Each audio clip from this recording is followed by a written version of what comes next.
नमस्कार दोस्तों, जय हिंद, वंदे मातरम। आप सभी का स्वागत अभिनंदन है टीटी फैमिली शिक्षकों के परिवार जायसवाल कोचिंग सेंटर पर, पावर्ड बाय शिक्षा ही प्रकाश है।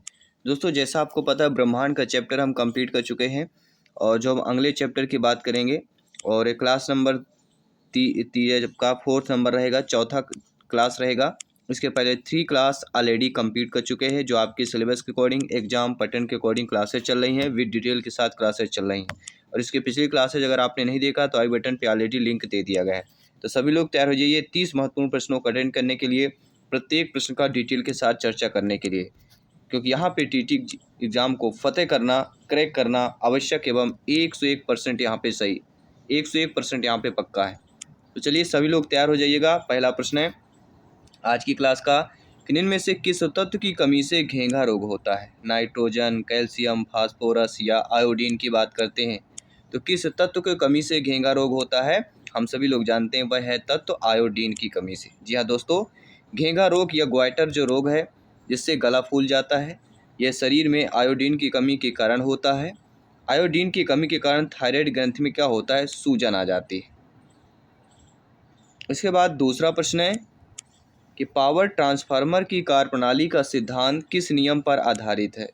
फैराडे के नियम, हुक के नियम, न्यूटन के नियम या आइंस्टीन के सिद्धांत के नियम के पर आधारित है? सभी कमेंट कीजिएगा मेरे प्यारे प्यारे भाइयों की बहनें, गृहिणी जिनका सपना है टीटी एग्जाम को 101% फतेह करना, क्रैक करना। जायसवाल सर आप सभी का अभिनंदन, स्वागत कर रहे हैं। तो पावर ट्रांसफार्मर की कार्यप्रणाली का सिद्धांत किस नियम पर आधारित हो जाता है? तो ये आपके दोस्तों फैराडे के नियम पर आधारित हो जाता है। जी हाँ दोस्तों, फैराडे का नियम जो है ट्रांसफार्मर 2 कुंडलियों के अन्योन्य प्रेरण या फैराडे के विद्युत चुम्बकीय प्रेरण के सिद्धांत पर कार्य करता है। तो फैराडे के नियम की बात करेंगे, रूल्स की बात करेंगे। इसके बाद है तीसरा प्रश्न कि रडार सिस्टम में उपयोग की जाने वाली तरंगे जिस प्रकार की तरंगे का उदाहरण है? सूक्ष्म तरंगे, इंफ्रारेड तरंगे, इंफ्रासोनिक तरंगे या इनमें से कोई नहीं? तो रडार सिस्टम में उपयोग की जाने वाली जो तरंगे होती हैं, किस प्रकार की तरंगे का उदाहरण एग्जाम्पल कहलाती हैं? तो हमारे हो जाती हैं सूक्ष्म तरंगे। जी हाँ दोस्तों, रडार सिस्टम में जो उपयोग की जाने वाली तरंगे होती हैं वह सूक्ष्म तरंगे का उदाहरण होती है। देखिए दोस्तों, माइक्रोवेव रडार में जो है सूक्ष्म तरंगों का प्रयोग किया जाता है। ये मूलतः जो होते हैं आपके विद्युत चुम्बकीय, यह दोस्तों आपके इलेक्ट्रोमैग्नेटिक वेव्स की बात करेंगे, विद्युत चुम्बकीय तरंगे होती हैं। वहीं सोनार में जो है अल्ट्रासाउंड जो कैसे कहते हैं, जिसे हम पराशब्द कहते हैं, इन तरंगों का प्रयोग किया जाता है।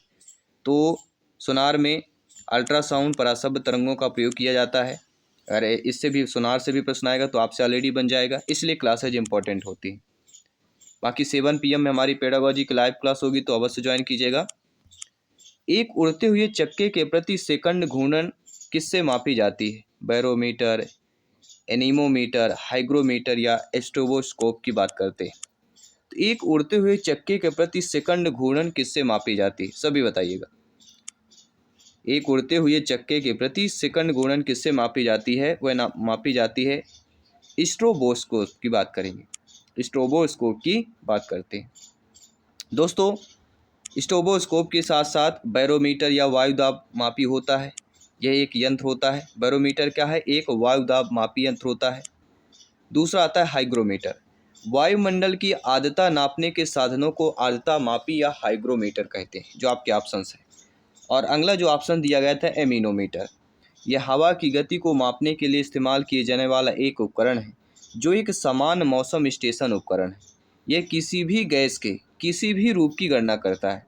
यह शब्द ग्रीक शब्द एनोमेस का अर्थ विंड से लिया गया है, जिसे पहली बार लियोन बत्तिस्टा अल्बर्टी ने समझाया था, जो कि इतालवी कलाकार और वर्ष 1450 में एक वास्तुकार था। सर्वप्रथम किसने समझाया था? पहली बार लियोन बत्तिस्टा अल्बर्टी ने समझाया था। अगला प्रश्न है कि निम्न में से प्लाज्मोडियम परजीवी वाहक है? मच्छर, मक्खी, चूहा या ये सभी हैं? तो आप सभी लोग जानते हैं। कुछ प्रश्न इजली भी आएंगे, ठीक है, कुछ प्रश्न हार्ड आएंगे, कुछ ऐसे प्रश्न आएंगे हवा भी नहीं लगेगा। अगर हवा लगाना है एग्जाम में, पेपर में प्रश्नों पे हवा लगे तो डेली क्लास अटेंड करना पड़ेगा, सभी प्रश्नों को अटेंड करना पड़ेगा, फीडबैक करना पड़ेगा। तो प्लाज्मोडियम परजीवी वाहक सभी लोग जानते हैं मच्छर कहलाता है हमारा। जी हाँ दोस्तों, इसके साथ हम बात करेंगे अगले प्रश्न की। बेहतरीन प्रश्न जो एग्जाम में पूछा गया प्रश्न है, रिपीटेड प्रश्न है। लोहे पर जंग लगना किस प्रकार की अभिक्रिया का उदाहरण होता है? भौतिक, रासायनिक, प्रतिवर्ती, इनमें से कोई नहीं। अब देखिए यहाँ इनमें से भौतिक, रासायनिक, प्रतिवर्ती तीनों में से कोई एक पूछा जा सकता है। तो कोई जरूरी नहीं कि आपका रासायनिक परिवर्तन ही पूछा जाएगा। तो लोहे पर जंग लगना एक रासायनिक अभिक्रिया होती है, ठीक है, लेकिन भौतिक और प्रतिवर्ती को भी आप लोगों को पढ़ लेना है, इनसे भी संबंधित पूछा जा सकता है। इसके साथ ही अगला प्रश्न है कि पृथ्वी के घूर्णन की गति कितनी है? 28 किलोमीटर प्रति मिनट, 30 किलोमीटर प्रति मिनट, 36 किलोमीटर प्रति मिनट, 50 किलोमीटर प्रति मिनट। अक्सर आपको देखा जाएगा घंटे में दिया रहता है, किलोमीटर प्रति घंटा, लेकिन यहाँ पे मिनट में दिया गया है। तो पृथ्वी की घूर्णन गति कितने मिनट की बात करेंगे तो मिनट में दिया जाए तो 28 किलोमीटर प्रति मिनट। अगर यही चीज़ अगर घंटे में दी जाए तब फिर आप लोग क्या करेंगे? यही चीज़ अगर घंटे में दी जाएगी तो ये जान लीजिए कि पृथ्वी की घूर्णन गति को किलोमीटर घंटा में देशांतर को 24 से भाग देकर प्राप्त किया जा सकता है। विषुवत रेखा पर घूर्णन गति लगभग 1667 किलोमीटर प्रति घंटा होती है। यह ध्रुवों की तरफ घटते घटते शून्य पर पहुंचती है। तो किलोमीटर घंटा अगर पूछा रहा तो 1667 और 28 किलोमीटर प्रति मिनट की बात करते हैं। इसके बाद अगला प्रश्न है कि निम्न में से किस वैज्ञानिक ने विकासवाद के सिद्धांत का प्रतिपादन किया? डार्विन, मैक्सवेल, न्यूटन या जॉनसन की बात करें? सभी कमेंट कीजिएगा। जी हाँ दोस्तों, किस वैज्ञानिक ने विकासवाद के सिद्धांत का प्रतिपादन किया? वे आपके कौन से? हम बात करेंगे चार्ल्स डार्विन की। पहला ऑप्शन सही हो जाएगा। इसके साथ ही आपका अगला प्रश्न है 9वां प्रश्न, बेहतरीन प्रश्न, बेमिसाल प्रश्न आपके स्क्रीन पर आ चुका है कि चींटी के डंक में कौन सा अम्ल पाया जाता है? सिट्रिक, एसिटिक, मेथेनोइक या लैक्टिक अम्ल? ये चीज़ ध्यान दीजिए, ये चारों ऑप्शंस आपको पढ़ना है। आपके सिट्रिक अम्ल के बारे में पढ़ना है, एसिटिक अम्ल के बारे में, मेथेनोइक अम्ल के बारे में, लैक्टिक अम्ल के बारे में। चारों अम्ल में से एक प्रश्न आएगा। तो चींटी के डंक में कौन सा अम्ल पाया जाता है, वह हमारा कौन सा कहलाता है? सभी लोग बताइए। हम बात करेंगे मेथेनोइक अम्ल। अब आप बोलेंगे मेथेनोइक अम्ल हमने तो सुना नहीं है, ठीक है, तो मेथेनोइक अम्ल को ही दोस्तों कौन सा अम्ल कहा जाता है? सभी लोग बताइए। फार्मिक अम्ल। जी हाँ, मेथेनोइक अम्ल को ही फार्मिक अम्ल कहा जाता है और यह एक कार्बनिक यौगिक होता है। फार्मिक अम्ल व्यवस्थित रूप से मेथेनाइक अम्ल कहा जाता है। सबसे जो होता है वह सरल, सबसे सरल कौन सा अम्ल होता है? कार्बोक्जिलिक अम्ल की बात करेंगे। यह लाल चींटियाँ, जुआं, शहद की मक्खी, बिच्छू, बर्रैया, डंक, इनके डंकों में पाया जाता है और इन कीड़ों के काटने या डंक मारने से थोड़ा अम्ल शरीर में प्रविष्ट हो जाता है तो उस स्थान पर जलन होने लगती है, थोड़ा सा सूजन आ जाएगा। आप देखेंगे चींटी जहाँ भी हो तो अवश्य वहाँ पे फूल जाता है, जहाँ पे चाहे बर्रैया, दतैया ये चावे, चींटी चावे, ठीक है, वह स्थान फूल जाता है और दर्द करने लगता है। वो किसका है? वो अम्ल के कारण, जो अम्ल हमारे बॉडी में प्रवेश करता है वहाँ पे दर्द शुरू हो जाता है, कुछ समय के लिए रहता है। अगला है, अगर एक लोहे की छड़ में जंग लग जाए तो उसके भार में क्या परिवर्तन हो जाता है? भार कम हो जाता है, बढ़ जाता है, अपरिवर्तित रहता है, इनमें से कोई नहीं। देखिए जंग लगना, वैसे हम देखते हैं कोई चीज़ क्या है रखे रखे खराब होती, घटना चाहिए, लेकिन एक लोहा एक ऐसा है, आयरन एक ऐसा वस्तु है, धातु है, जो उसमें जंग लगने पर क्या होता है? ये भार बढ़ता है। जी हाँ, जंग लगने पर इसमें भार बढ़ जाता है और ये वायु और नमी के संपर्क में जंग लगती है। किस यंत्र के द्वारा सौर ऊर्जा को विद्युत ऊर्जा में रूपांतरित किया जाता है? Photovoltaic cell, Daniell cells, dry cell या गैल्वेनिक सेल की बात करते हैं। तो दोस्तों किस यंत्र के द्वारा सौर ऊर्जा को विद्युत ऊर्जा में बदला जाता है, वो हमारा कहलाता है फोटोवोल्टिक सेल। जी हाँ, पहला ऑप्शन सही हो जाएगा। कोई भी डाउट हो बेफिक्र आप लोग कमेंट कर सकते हैं। दोस्तों पृथ्वी के केंद्र पर गुरुत्वाकर्षण के कारण त्वरण का मान क्या होता है? तो पृथ्वी के केंद्र पर गुरुत्वाकर्षण के त्वरण का मान पृथ्वी के सतह पर होता है। जब पृथ्वी के सतह पर होगा तो उसका त्वरण मान कितना हो जाएगा? 0 होना चाहिए। तो पहला ऑप्शन यहाँ पे सही हो जाएगा। इसके साथ ही अगला प्रश्न है कि कम तापमान को मापने वाले यंत्र को क्या कहा जाता है? अभी हमने पढ़ा भैया तापमान मापने वाला यंत्र, लेकिन ऐसा भी एग्जाम में आएगा कि कम तापमान मापने वाले यंत्र को क्या कहते हैं? Hygrometer, cryometer, pyrometer, tachometer. और ये चारों मीटर जो दिए गए हैं, चारों मीटर को चारों ऑप्शनों को पढ़ना है। 4 ऑप्शन में से एक प्रश्न जो है आपका संभावित है। तो कम तापमान को मापने वाला यंत्र हमारा कौन सा कहलाता है? क्रायोमीटर। जी हाँ दोस्तों, क्रायोमीटर एक थर्मामीटर है जिसका उपयोग पदार्थों के न्यूनतम तापमान को मापने के लिए किया जाता है, यानी कम तापमान को मापने के लिए किया जाता है। इस तापमापी की कार्यप्रणाली तापमापी में कुछ आयतन से भरे द्रव प्रवस्था तथा गैस प्रवस्था जो भरे हुए वाष्पशील द्रव की भाप से प्राप्त होती है। इसके बीच प्राप्त साम्यावस्था प्रावस्था पर निर्भर करती है और इस थर्मामीटर का प्रमुख उपयोग जो है लगभग 0.5 केल्विन के तापमान मान को मापता है। तो आई होप समझ गए होंगे। अब अगला प्रश्न, बेहतरीन प्रश्न, ध्यान दीजिएगा। मनुष्य के सुनने की क्षमता कितनी होती है? 20 से 2000 हर्ट्ज तक, 20 से 20,000 हर्ट्ज तक, 20,000 हर्ट्ज से अधिक, या 200 हर्ट्ज से 20,000 हर्ट्ज तक। तो आप सभी लोग जानते हैं कि मनुष्य में जो सुनने की शक्ति होती है वह 20 हर्ट्ज से लेके 20,000 हर्ट्ज तक होती है। हर्ट्ज इसका एक यूनिट है, इकाई है। तो दोनों चीज़ों को आपको समझ लेना है। इसके साथ ही 15वां प्रश्न जो आपके स्क्रीन पर ऑलरेडी आ चुका है, और देखते हैं इस प्रश्न पर आपका फीडबैक क्या मिलता है। दोस्तों, यदि निर्वात में लोहा, कागज, पत्थर के टुकड़े को एक साथ गिराया जाता है तो कौन जो है पृथ्वी की सतह को सबसे पहले स्पर्श करेगा? लोहा, कागज, पत्थर, तीनों एक साथ। अब सोचने वाली बात है, जानते हैं हम ऐसा कर भी होंगे, एग्जाम्पल भी किया होगा कभी, लेकिन लोहा, कागज, पत्थर के टुकड़ों को एक साथ गिराया जाता है तो कौन पृथ्वी की सतह को सबसे पहले स्पर्श करेगा? अभी आप यहाँ भार और वजन की बात करते हैं। भार और आपके वजन पर इफेक्ट पड़ता है,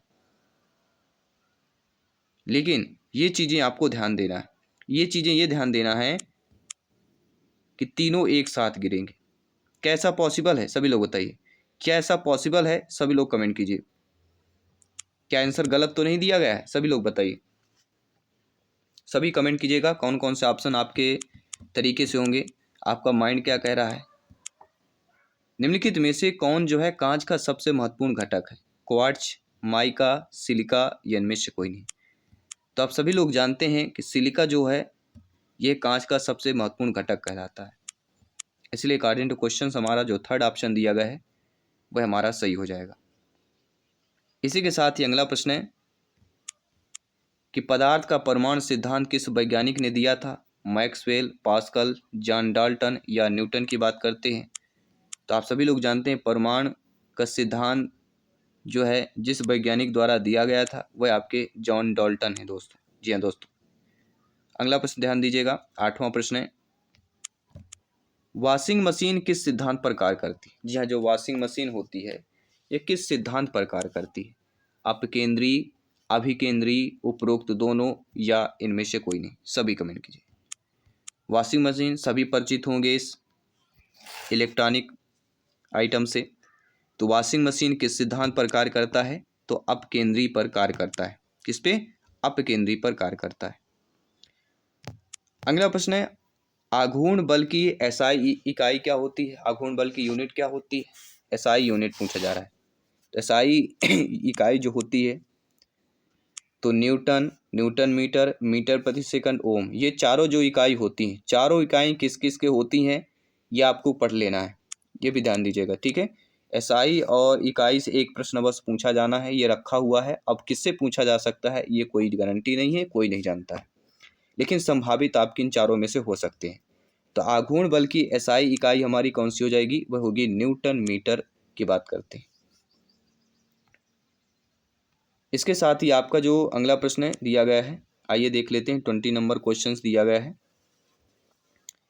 20 नंबर प्रश्न बहुत ही सरल इजीली प्रश्न पूछा गया है। अब देखते हैं इस इजीली प्रश्न पर आप लोगों का क्या फीडबैक आता है। दोस्तों, अल्जाइमर रोग मानव शरीर के किस अंग को मुख्य रूप से प्रभावित करता है? मस्तिष्क को, हृदय को, यकृत को, या फेफड़ा को प्रभावित करता है? तो अल्जाइमर रोग जो है मानव शरीर के किस अंग को मुख्य रूप से प्रभावित करे, और वह कहलाता है मस्तिष्क। जी हाँ दोस्तों, आप सभी लोग जानते हैं अल्जाइमर रोग के कारण मस्तिष्क में तंत्रिका कोशिका यानी न्यूरॉन्स के बीच कनेक्शन टूट जाता है, और न्यूरॉन्स का कार्य है मस्तिष्क के विभिन्न हिस्सों और मस्तिष्क से शरीर में मांसपेशियों और अंगों के बीच संदेश प्रसारित करना, और मस्तिष्क में परिवर्तन का होना अल्जाइमर रोग पैदा करता है। यह शुरुआत में हिप्पोकैम्पस को यह क्षति पहुंचाता है। किसको पहुंचाता है? शुरुआत में हिप्पोकैम्पस को यह क्षति, नुकसान पहुंचाता है। दोस्तों, अगला प्रश्न है, अस्थि मज्जा में रुधिर कणिकाओं के निर्माण को क्या कहा जाता है? हीमोफीलिया, हेमेटोपाइसिस, ल्यूकेमिया, या पॉलीसिथीमिया की बात करते हैं। तो अस्थि मज्जा में रुधिर कणिकाओं के निर्माण को क्या कहा जाता है? सभी लोग बताइए। जी हाँ दोस्तों, आपका कमेंट आ चुका है और आपका राइट ऑप्शन भी आ चुका है कि हेमेटोपाइसिस की बात करते हैं। अस्थि मज्जा में रुधिर कणिकाओं के निर्माण को हेमेटोपाइसिस कहा जाता है। इसके साथ ही दोस्तों आपका अगला प्रश्न कि फ्लोरोसेंट लैंप में चौक के उपयोग का मुख्य उद्देश्य क्या होता है? विद्युत धारा के प्रवाह को कम करना, विद्युत धारा के प्रवाह को बढ़ाना, प्रतिरोध को कम करना या प्रतिरोध को बढ़ाना। 4 ऑप्शंस आपके स्क्रीन पर दिए गए हैं। तो प्रश्न हमारा पूछा जा रहा है, फ्लोरोसेंट लैंप में चौक के उपयोग का मुख्य उद्देश्य होता है विद्युत धारा के प्रवाह को कम करना। पहला ऑप्शन सही हो जाएगा। इसके साथ अगला प्रश्न है कि यदि किसी तत्व का परमाणु क्रमांक बराबर है लेकिन परमाणु भार भिन्न भिन्न हो तो उस तत्व को क्या कहेंगे? समभारिक, समस्थानिक, समन्यूट्रॉनिक या इनमें से कोई नहीं। सभी लोग बताइए उस तत्व को क्या कहेंगे? 4 ऑप्शंस दिए गए। तो देखिए, यदि किसी तत्व का परमाणु क्रमांक बराबर है लेकिन परमाणु भार भिन्न भिन्न है तो वह उस तत्व को समस्थानिक तत्व कहा जाएगा। क्या कहा जाएगा? समस्थानिक तत्व कहा जाएगा। अगला प्रश्न है 24 नंबर जो स्क्रीन पर है, निम्न में से किन किरणों का उत्सर्जन जो है रेडियो एक्टिविता के दौरान नहीं होता है? अल्फा किरणें, गामा किरणें, बीटा किरणें या कैथोड किरणें। 4 किरणें आपकी स्क्रीन पर दी गई। तो जिन किरणों का उत्सर्जन रेडियो एक्टिविता के दौरान होता है वह है अल्फा किरणें, गामा किरणें, बीटा किरणें। ये चारों किरणें दोस्तों आपके उत्सर्जन रेडियो एक्टिविता के दौरान होती हैं। किरणों का जब उत्सर्जन होता है रेडियो एक्टिविता के दौरान होती हैं, लेकिन आपका कैथोड जो किरणें होती है आपकी नहीं होती है। इसलिए according two questions D option हमारा सही हो जाए। अगला प्रश्न है इंटरेस्टेड प्रश्न है। आइए देखते हैं कितना इंटरेस्ट आप लोग इस प्रश्न पर ले रहे हैं, फीडबैक कितना कर रहे हैं। कि पीयूष ग्रंथि मानव शरीर के किस अंग में स्थित होती है? मस्तिष्क में, हृदय में, यकृत में या फेफड़े में स्थित होती है? तो पीयूष ग्रंथि जो होती है मानव शरीर के किस अंग में स्थित होती है? सभी लोग बताइए। तो हम ये बात करेंगे आपके मस्तिष्क की बात करेंगे। पहले ऑप्शन की बात करेंगे।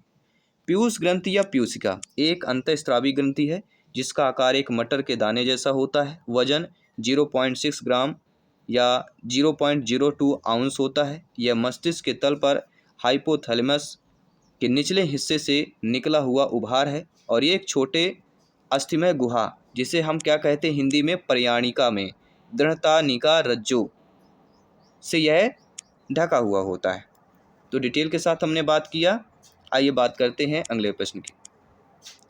निम्नलिखित में से कौन सी गैस चूने के पानी को दूधिया कर देती है? हाइड्रोजन, ऑक्सीजन, कार्बन डाइऑक्साइड या इनमें से कोई नहीं। 4 में से ऑप्शन कौन सा सही हो जाएगा? सभी लोग कमेंट कीजिए।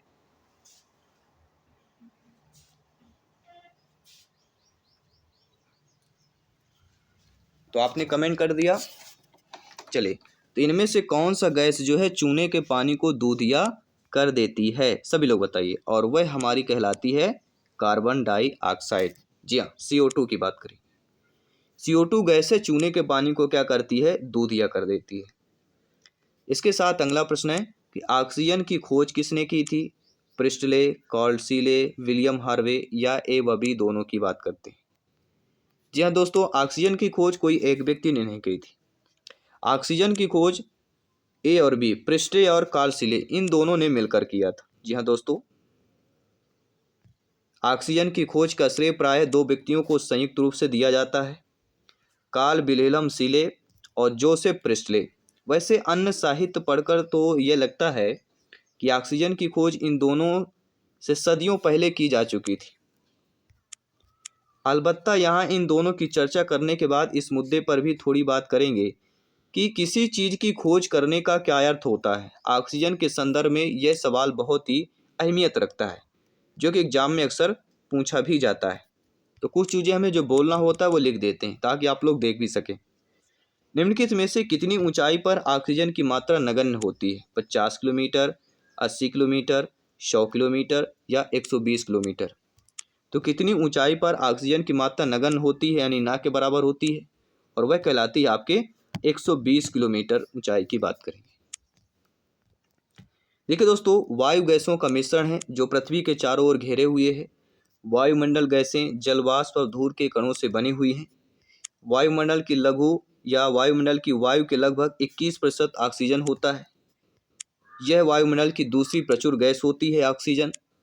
वायुमंडल की ऊपरी परतों में गैसों के अनुपात में परिवर्तन भी होता है और 120 किलोमीटर की ऊंचाई पर ऑक्सीजन लगभग नगण्य के मात्रा में होती है। इसी तरह कार्बन डाइऑक्साइड और जल वाष्प पृथ्वी की सतह से केवल 90 किलोमीटर की दूरी पर ही पाए जाते हैं। कार्बन डाइऑक्साइड और जल वाष्प की बात करेंगे।